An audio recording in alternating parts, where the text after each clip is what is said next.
No, no, no. I'm not angry. I'm not angry at all. I am not angry. I'm just disappointed.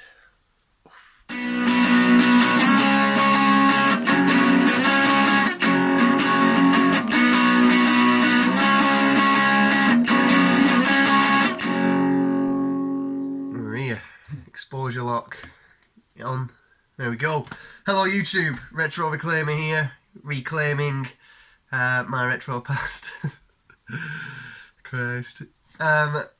Disappointed. Disappointed is worse, isn't it? Being disappointed in something is worse than just generally being angry at something. Because if you're disappointed, you've expected much higher. You've expected something to be better than what it is. Something you've got, you might have, if we're talking gaming, we might have a love for a particular game, and then the sequel comes out, and you're like, oh, I'm so excited, and it doesn't turn out the way you thought it might, or the way you thought it should. So you're disappointed, and it's like a sick feeling in your chest. And yeah, for gaming disappointments. So I've sort of put these in order.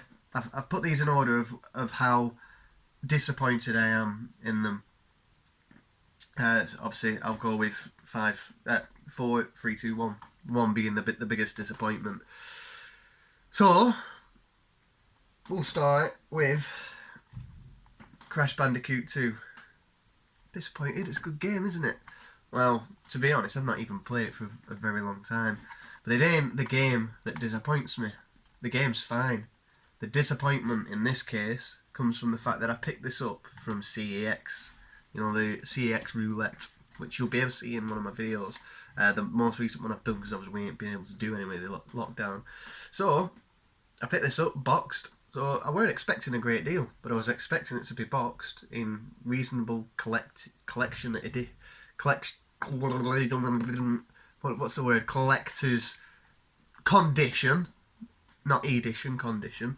And if you have a look, we got Crash 2. Oh dear, World Cup golf. Do you know what? It's just a kick in teeth, isn't it? It's a kick in teeth. I mean, it doesn't even have the manual in there. Right? It doesn't even have the manual. So, I've had to keep hold of this. I know you can send it through post or whatever, but waiting for CX to open, I've kept hold of this, waiting for the day for them to open, for all this virus to chill out a bit, so that I can take it back and get my money back. Say, I'm not happy. I'm not happy. I'm extremely disappointed. So, that is number 4. I'm not crazily disappointed by it. I'm not, because I guess it's rather fun, but it's a big disappointment. Number 3, I'm going to go with sequels. So, you play a game and it is incredible. I've got a few examples here. You play a game and it's incredible. You really enjoy it, and then the sequel comes out and you're just like, what were they thinking? You know, it might have even passed on to a different developer or a different publisher, and things change with it. And sometimes too much. Sometimes it doesn't pass on to anyone. The sequel comes out and they just ain't hit the nail on the head with the story and the characters and the backgrounds, the gameplay, graphics, anything. So, I've got 3 examples. 3 examples to show you. First one, should we do these? No, there's no particular order to these. First example, you got Fable. Absolute phenomenal game. Absolute phenomenal. I remember being taught about this game. Someone was talking to me in school about it. Yeah, you get to do this, you get to do that. And just, I'll not go into it too much because I'll probably speak about this in another time in another video. But a fantastic game. Role-playing game. Good, evil, make your own choices. My number 1 type of game, to be honest. Loved it. Fable 2 comes out. Again, very, very good. In a lot of ways, better than Fable 1. Most ways, it wasn't quite as good. Sort of went away from the role-playing style, more towards the action-adventure. But still a very good game.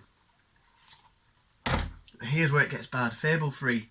Don't get me wrong, I played Fable 3 and I enjoyed it. It was a good game. I did enjoy it. I enjoyed The story, I enjoyed where you start and where you end up, and the fact that the end of the game is sort of halfway through the game and you sort of got to continue. I think there was a lot of good ideas there, but again, it went further away from the role playing to the adventure type game.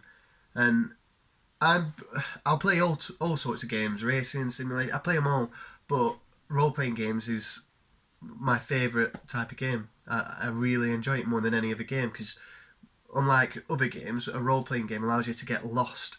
You're more immersed. You're making decisions. You're having an effect on a lot of different things within the game. You lose yourself. You become that character, and to me, that's what it's all about. So with this game, again, it was more adventure style, and not just adventure. There was lots of different pieces like legendary weapons. A legendary weapon, you might have one, maybe two. There might be a bow, there might be a sword, that type of thing. There's a legendary there's just one of, there's not like 700 Mewtwo's, is there, cutting about on Pokemon Gold? Do you know what I mean? It's one thing. You know how many legendary weapons are? There's an achievement on this game to get 50 legendary weapons. It's 50. It's just, it's silly. It's silly. Again, there was a good idea with weapons, the fact that your actions, you're sort of good and evil and then pure and corrupt. So like there's different branches, and depending on what actions or how your style of game, your weapons will sort of take on characteristics of how you are. And that was a really, really good thing that they've put into this game. But to have 50 different legendary weapons, how do you pick which one? Just silly. And that's not the only thing. There's lots of other things that, with this game in particular, that sort of ruin it. But yeah, just sequels. You bang out a fantastic game like this, absolutely incredible. Even now, if you've got a 360, it might be easy for some of you to play the anniversary edition. Really easy to get the gamer score on there as well. Rob, Gen Albino, you like that. I've got 1,000 G's on that. But yeah, Fable, not this one, there's one called Lost Chapters. I'd always recommend you play the original anyway, but yeah, play this game and you'll have absolute tons of fun, as long as you enjoy RPG. And plus it's all like UK humour as well, which makes it better.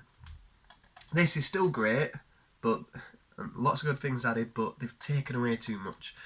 Fable 3, Jesus Christ. Another example, I'll not go into as much detail, Mass Effect, phenomenal game. I can't praise this game enough. Mass Effect 2, most people have heard of this one and played this one and skipped that one. You crazy cats, what are you doing? Don't go into play 2. You definitely got to play that one first. Mass Effect 3, a lot of people sort of lost interest in this one. I thought it was brilliant myself. People weren't happy with the closure of how it ended, and it's the same with anything. If there's anything that's sort of gone on for quite a while that you've invested a lot of time into, Game of Thrones, Mass Effect, any other sort of long series, Lost, you sort of build up how you want it to end, and you're always disappointed with the ending, always, because it's ended and you can't watch it anymore or play it anymore. But I thought this were brilliant even before they put the new ending on. Where it gets worse, I don't have the game to show you, so I'll pop it up here somewhere. I did have it, and I have played it, and I have completed it, but it became a chore. It became a chore to complete, and that's Mass Effect Andromeda. And again, it came out considerably number of years after the trilogy was finished. But to get Mass Effect again was like, Jesus, yeah, I really want this game, and I got it, started playing it. The way it started, sort of kind of interesting. Graphically, there's big improvements, but again, so much taken away. The story, the element of sort of control you've got over a universe, let alone just your close characters. They just take away way too much, and that it was a sort of a poor game. I've read a lot into all this, but I understand that Casey Hudson, who is the lead programmer, lead developer of BioWare, there was a lot of issues and he left around this time, and But Mass Effect was sort of his baby. It's something he created off the back end of Knights of the Old Republic. But yeah, the Andromeda that came out, it was built on poor foundations. So a lot of people were unhappy in the company, but they still put in a game out, and that same level of interest weren't there. So yeah, Mass Effect Andromeda is absolutely. It's a shame because people play Andromeda, not like it, and they'll never then go back and play the originals. But give them a go and just start with the first one. Final example of this one then. This is still is in the same bracket of sequels being disappointing. I'll be a bit quicker with this one. You got Halo. You got loads of Halos, but 2, 3, 4. Again, 4 is a bit wobbly. I know a lot of people didn't like that. Personally, I really enjoyed it. I thought it was good. I just don't enjoy Prometheans and fighting those things. I can pick out loads of reasons why Halo 4 is disappointing, but probably more so for disappointing is Halo 5. This is, as you can see, this is the sort of limited edition that I went for, and I was so hyped for this game, so hyped for it, expecting a lot of changes to be done after Master Chief Collection. Jesus Christ, I could have swapped that for that, but I was so excited to go back into Master Chief and playing Halo, to have 10 missions and you Master Chief 3 times in it. You're this other John Locke dude who nobody likes. They built up through the adverts. You know, you see Master Chief is all busted, bleeding out, and John Locke's like finish the fight type thing. Like he's gone rogue and he's being hunted down. And then there's other videos where John Locke's down, the same condition, and it's like there's going to be a big fight between these two. They built up this huge sort of aggressiveness between the two of them, and then when you play the game, once they finally meet each other, they have a little fight, punch one another, and then one of them, I can't remember who it is, I think it might be Master Chief, he hits John Locke with this thing that like paralyses him. His suit goes all static and he runs away, and it's just like there's no real fight there. It's almost like they were lying. But for a million reasons, that game was so poor. So for those 3 series, they started off incredible. I loved them, and then as the series went on, the sequels that came out just disappointed me. So yeah, having a poor sequel is a big disappointment for me with those. So that was 3. 2, the second most disappointment with gaming. Okay, I'm going to show you a few games. They're all different titles. You might be able to pick it up just from showing the games. You notice as well, these are generally all modern games as well that I'm disappointed with. Hence why I go back and play retro all the time. The point I'm trying to get to with these then, if you haven't picked it up, is in-game based currency systems where it's asking you for cash. You know, a bit like, it all came from the stupid Apple. I hate Apple. I hate iPhones. I hate them all. But iPhone came out, iPods come out, and you get all these games, like Angry Birds and everything like that. Microtransactions, and people, oh yeah, I'll spend 30p, no problem. 99p, yeah, not a problem. Not going to miss that. Which is fine, but then you do it more and more and more, and you play, and then they're like, hang on, they're on something here, and that's where it sort of came across more to console-based games. And Star Wars Battlefront, even the second one, not only is it microtransaction stuff, but they've just a lack of interest in single player. The original Battlefronts single player mode was fantastic because a bit like, you know, Fortnite. You play Fortnite at the moment, and if you're at a high level, you're playing against pros who are just way too good. But if you're a low level, you're against bots, and it's nice to have that, to feel like you want to play a game and you want to be the best. You don't want to be, oh, there's a guy there who's going to kill me type thing. Which is, Battlefront is just, there's nothing to it. You go out there with a gun, start shooting people start shooting at you, and you just take turns dying. That's what it is. You just take turns dying. The heroes are very poor. The lack of moves, the range of moves, everything. It's just a really poor game. Visually, it is stunning. I've got to give it that. But it just goes for lack of single player. Concentrate on multiplayer. Concentrate on microtransactions, and getting in there and making money. more so Battlefront 2. Titanfall. This came out, I remember this being released and I remember being really excited. Oh, it's a new Call of Duty, people are going to play this instead. And I got it, and there was no single player campaign. There was something, but you had to be online, and it was just like, why have you got to play these games online all the time? Like, you play anything online, or anything that involves online involves other people, and there's a lot of people, especially online, who are just like jerks most of the time. So you play it on it never plays the way it's intended, because people just are out there to wind others up.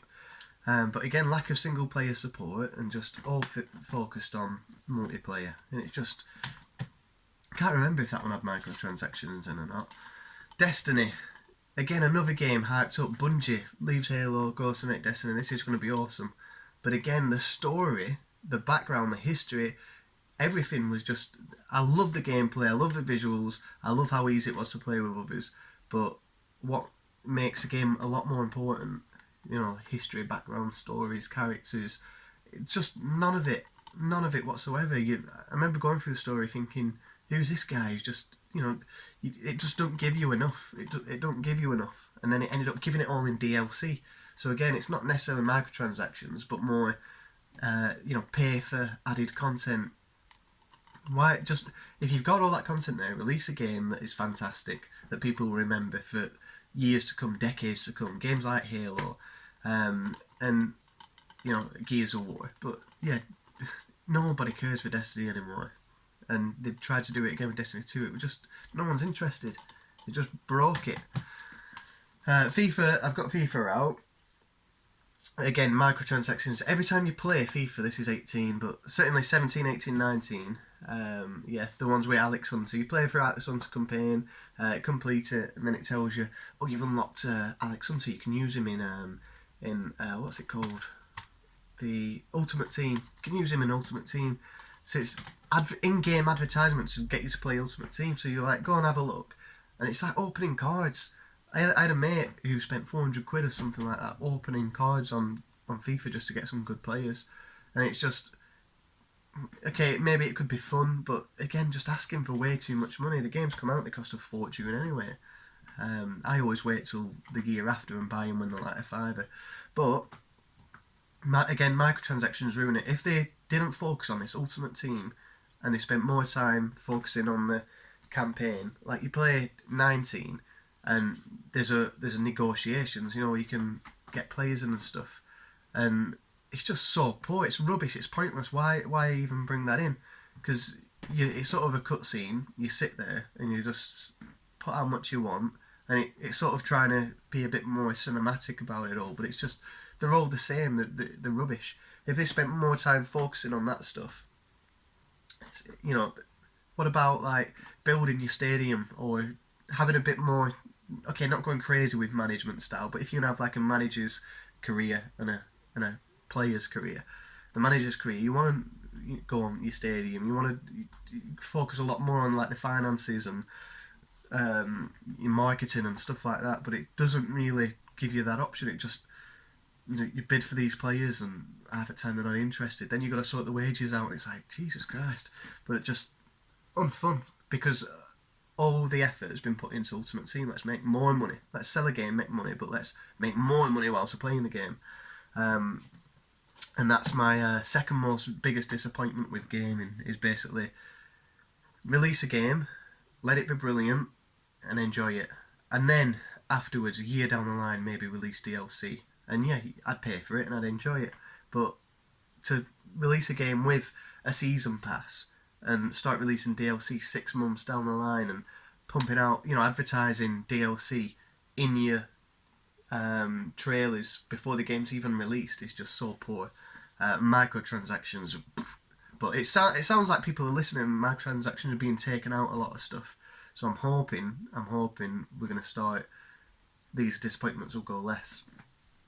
Okay, and the final disappointment, or my biggest disappointment ever with gaming, it has to be, I always remember when I was younger, bear in mind I'm a bit younger than some of the tubers, so, but I was, without offending anyone, but I was in high school when the 360 came out, 2006, I was in high school, 2003 till 2008, I want to say. 2003 till 2008 was my high school years. So going through high school, I learnt about like the Xbox 360. The 360 came out. I remember all my mates had one, but at this time we were, my mum and dad had split up, divorced, and everything like that. So and there was like 5 kids between them. So it was like having an Xbox 360 was the least concern possible. But I was gutted because I so wanted it. All my mates had it at school. I wanted to get online and play these games. Like achievements came out. I was like, wow, this is incredible. And I didn't get it. I didn't get an Xbox 360 till I left school, and so it had been 2009, I think.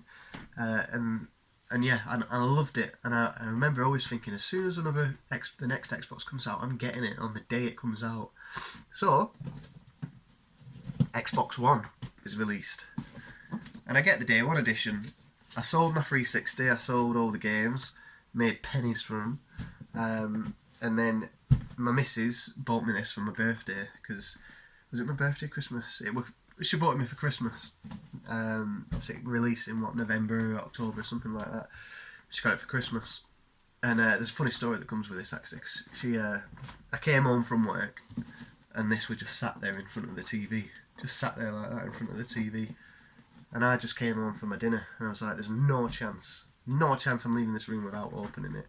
I weren't supposed to open it till Christmas, but I was like, I want one on day one. I want to open it, play it the day it comes out, and I want to experience it before others did, because I was really jealous of people doing that. I couldn't do it when I was younger. I can do it now. I want to do it. The first 6 months I had that console was, I did not enjoy it. The only game I enjoyed, do I still have it? No, yeah, I do. The only game I enjoyed, so I got it, and obviously it came with FIFA. I got Rise, Son of Rome, which I enjoyed playing the game, but again, absolutely trash. Just a rushed game for release. Let's make it look good. Let's, look at this cool looking game and sell it. It was rubbish. But this came out, Lego Marvel Superheroes, and me and my missus played a lot of this, and we really, really enjoyed it. And that is the only game I really enjoyed. Watch Dogs came out as well. We got that. Whilst you're waiting for GTA to release on the Xbox One, but it was just, I thought I'm missing out on loads. I want a console the day it comes out. I'm going to really enjoy it, but it's rubbish because there's not many games out. All your mates are still on the older console, so like all my mates were still playing 360, so I couldn't play with anyone anyway.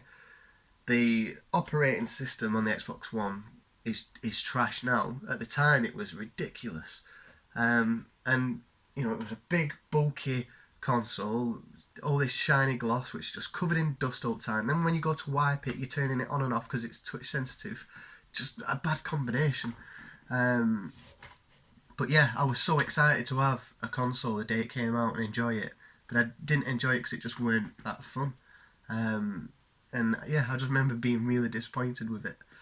So I feel like I've just sat here and ranted about stuff, but that's sort of the nature of the video, isn't it? The nature of the this month's Friday Foursome is what's disappointed you with gaming. And yeah, they're number 5. I always start with 5. It's usually top 5, isn't it? But number 4 is the Crash Bandicoot game coming from CEX. It was a big disappointment. Okay, it's not crazy, but you spend money on a game. You want it to come. Sometimes you get them. There's no difference between mint boxed. But to come boxed and have like golf written outside of it is just poor. So yeah, it was disappointing. Number 3, sequels. I'd rather have a poor sequel than no sequel at all, personally. The only downside to it is the fact that if people play these sequels before the originals, that's not going to persuade them to play the originals, is it? So there's a loss of value there. People will not play original games which are really good because they've played the sequel first, which is not very good. Yeah, you know what I mean. Number 2 has to be microtransactions, lack of single player, and a game being released just for financial gain, and no interest in making a game that's gonna, sweep a nation off its feet type thing. And it makes the game overall poor. It just ruins a lot. It works some ways. So like Fortnite is probably one of the best experiences I've had with microtransactions and stuff. But they give you the game for free. That's the difference. You get the game as in the multiplayer version for free. No matter how much money you spend on it, it's not going to make you any better. It's just going to change a few aesthetics of the game. And I think that's a good way of it working. You just get more benefits and a bit more joy out of the game for supporting it. But again, it's updated every week. But yeah, when you release a game like Destiny or Titanfall, and it comes out and it still wants more money off you just for being able to get through the game, I just think it's poor. And then finally is consoles when they come out. So there's end of the year, if it still happens, we're looking at getting a PS5 and an Xbox Series X, whatever it's going to be called. Am I interested in it? No, not really. I've got a PC which won't be too far behind the power of what they come out, really. But yeah, I know not to get it because I believe they're coming out with backwards compatibility support anyway. So obviously you've got a lot of games that you can play over, but you shouldn't rush into a new console. At least wait a year. The price will drop £100 or so, and there'll be a lot more games out for it. You'll have a better understanding of what mates you've got who play on that system, or if they chose a different system. And for all those reasons, really, a lot of bugs get ironed out now because they can't release a console now. They have to release a console and then it's got to be tested for the next 700 years before it's actually a good console. But yeah, they're my disappointments. Hope you enjoyed that. I've not checked out any responses just yet, but that's something I'm looking at doing over the next couple of days. And it obviously will be good to see anyone who watches this channel, or if I watch your channels and you've not really participated in Friday Foursome much. They're really good. I've done it for the last sort of 3 months, maybe 4 months. But yeah, it'd be interesting to hear other people's disappointments. So I'm looking forward to seeing the other videos. Thank you, Novabug, for hosting a really good sort of show, well, whatever you call it. And yeah, guys, I hope you enjoyed it. Leave a like if you can, if you've got time. YouTuber of the Month as well. If you go and vote for me YouTuber of the Month, I'll be very much appreciative of that. And yeah, we'll see you in the next one. See you later, guys.